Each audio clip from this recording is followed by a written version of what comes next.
Buhari approves 24 billion naira for modular irrigation project. Independent National Electoral Commission says 389,000 permanent voters card are unclaimed in Kano. Kano State government contributes 2.5 billion naira to Dala Inland Dry Port.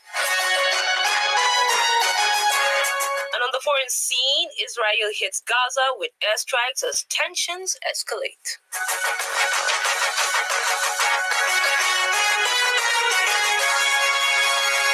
This is Freedom Global News.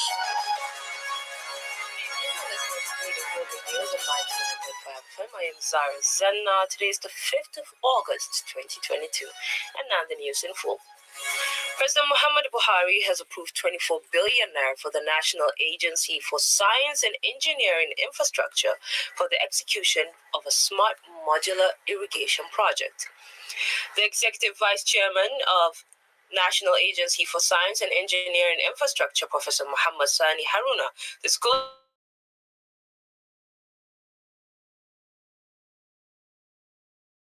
correspondence that he was in the villa to brief the president on the activities of the agency, as well as present the agency's financial report as requested by Buhari.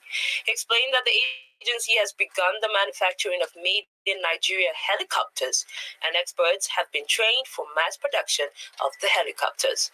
President Buhari had in 2021 approved that 1% of the Federation allocation be allocated to Naseni to fund the agency's activities and engineering innovations. The Independent National Electoral Commission (INEC) says over 389,000 permanent voters card (PVCs) are still unclaimed in Kano State.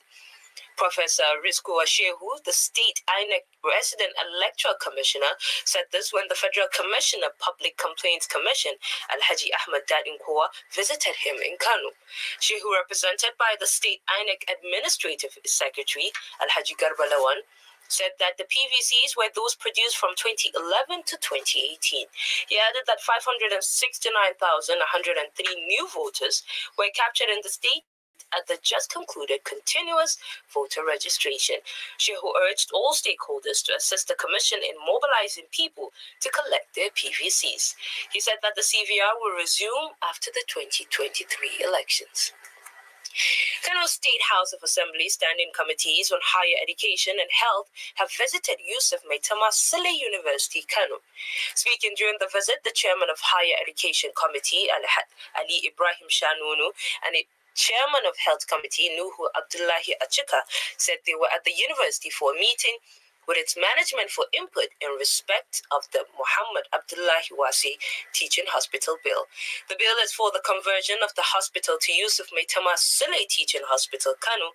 The chairman of the committees pledged the support of the Kano State House of Assembly to enable the university get a befitting teaching hospital. They commended the Vice Chancellor for the remarkable developments recorded in the university. The Vice Chancellor appealed to the House of Assembly through the committees to look at the possibility of changing the name of the hospital from Muhammad Abdullahi Wasi to Yusuf Maitama Sile University Teaching Hospital to enable the institution's source for development interventions. He explained that intervention agencies required that the hospital carry the name of the university as requirement for their intervention. And on sports, Minister of Youth and Sports Development Sunday Dari has given monetary rewards to Nigerian athletics who won medals at the ongoing 2022 Commonwealth Games in Birmingham. Muhammad Sani Uba has details of this and other sports updates.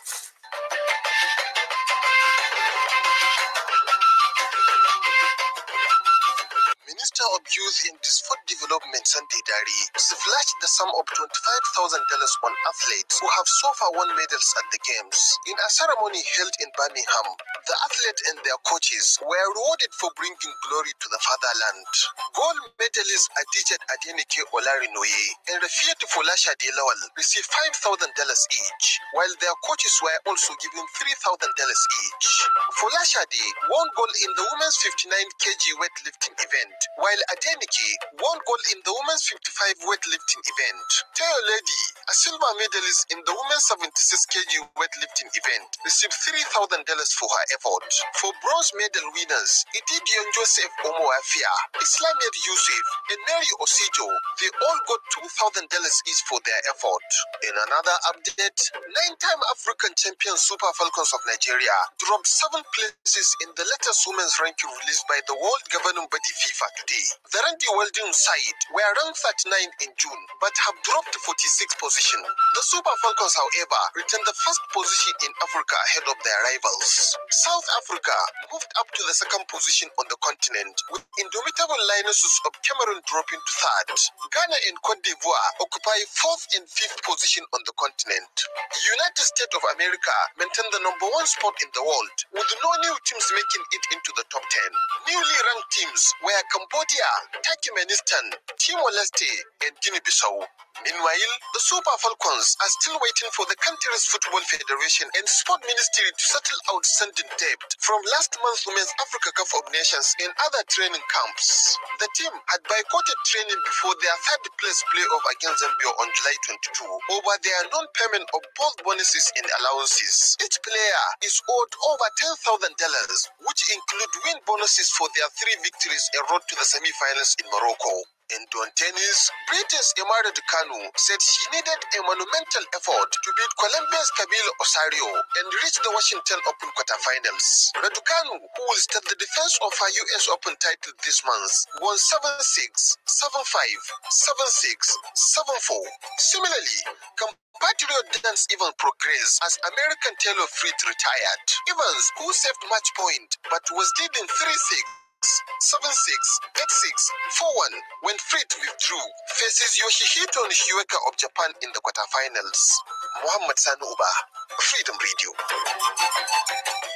The Global News is coming to you from Freedom Radio 99.5 FM. You can send your comments, opinions, and watch us live on Freedom Radio Nigeria on Facebook.com.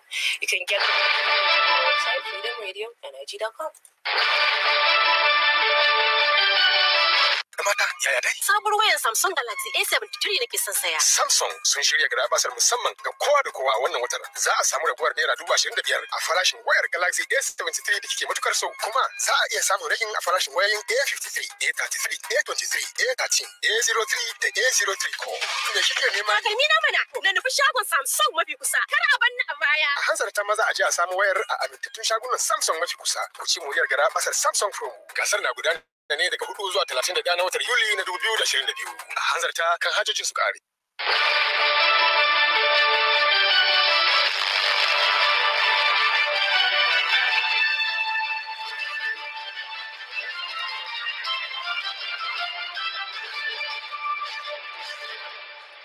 Welcome back. You're still listening to Freedom Global News on 99.5 FM. Kano State government has contributed 2.5 billion naira for the construction of access roads, perimeter fencing, and electricity to the Dala Inland Dry Port to ensure speedy completion of the project. Governor Abdullahi Umar Ganduje disclosed this today during the declaration of Dala Inland Dry Port as part of origin and destination. Governor Ganduje was represented by the Deputy Governor of Kano State, Dr. Nasir Yusuf Gawuna, who noted that the state also provided enabling environment as the project will lead to economic development, not only for Kano, but other neighboring countries like Niger, Chad, and Cameroon.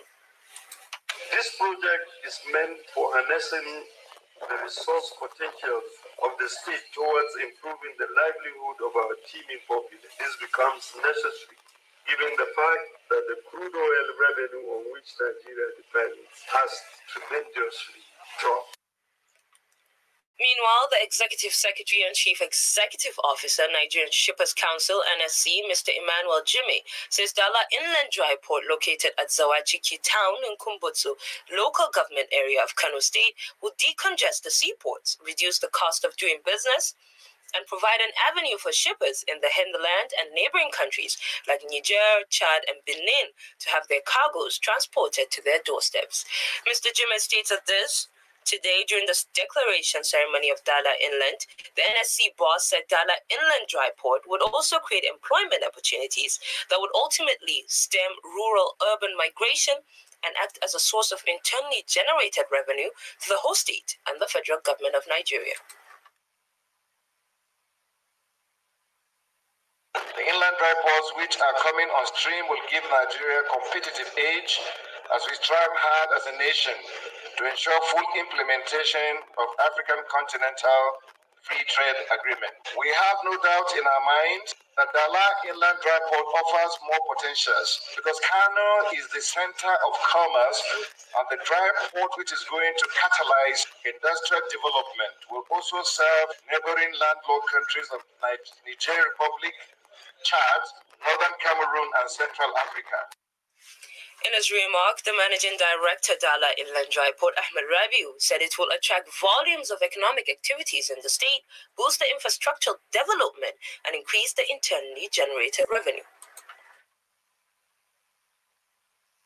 Laying the rail line standard gauge from our seaports to the hinterland and all the way to our neighboring landlocked countries, which will revive the trans-Saharan trade, which will enable us all benefit from the Africa Continental Free Trade Area and a host of other linkages within African countries. We appreciate Muhammad Buhari also for providing the enabling environment.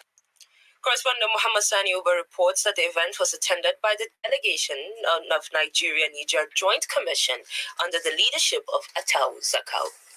For tomorrow's weather forecast in some cities in Nigeria and parts of Niger Republic. Kano tomorrow morning is expected to have sunny intervals and light wind at an average temperature of 22 degrees Celsius, a later increase to 29 degrees Celsius with sunny intervals and a gentle breeze. Katsina will be sunny at an average temperature of 23 degrees Celsius, and later give way to 30 degrees Celsius with a gentle breeze. Kaduna will have the same weather condition at an average temperature of 21 degrees Celsius, and later increase to 27 degrees Celsius with a gentle breeze. Kaduna will have sunny intervals and light wind at an average temperature of 23 degrees Celsius, and later increase to 29 degrees Celsius with light wind. Lagos will have the same weather condition at an average temperature of 23 degrees Celsius, and later change to 28 degrees Celsius with light wind and a gentle breeze. Moving to Niger Republic, Maradi and Zandar will have sunny sky at an average temperature of 22 degrees Celsius, and later give it 31 degrees Celsius with sunny intervals and a gentle breeze. Hafsat Abdullahi Daladi, Freedom Radio. And on the foreign scene, Israel attacked Gaza with warplanes today, killing at least 8 people, including a commander of the Islamic Jihad group and a young girl. Rahima Chitu has more on this. The health ministry in Gaza said at least 7 people were killed, including Al-Jabari and a 5-year-old girl. At least 44 people were wounded and being treated at hospital as a result of the Israeli raids. The Israeli attack follows days of tension with the Palestinians after the arrest of a senior Palestinian leader in the occupied West Bank. It was not immediately clear what Israel was targeting or how much the situation could escalate. Multiple blasts could be heard and seen throughout Gaza. Israeli reconnaissance drones could be heard hovering over the besieged territory. Meanwhile, an empty cargo ship headed to a Ukrainian port from Istanbul today to collect grain from the war-hit country after its inspections in Turkey. The ship was inspected by Russian, Ukrainian, Turkish, and United Nations personnel from the Joint Coordination Center in Istanbul and left the northern coast of Istanbul after an hour and a half of the inspections. It was the first empty vessel to do since Turkey, the UN, Russia, and Ukraine signed the deal on July 22nd to reopen 3 Ukrainian ports for grain exports that has been stuck for months due to the ongoing Russian-Ukraine war, which is now in its 6th month. Rahima Chitu, Freedom Radio.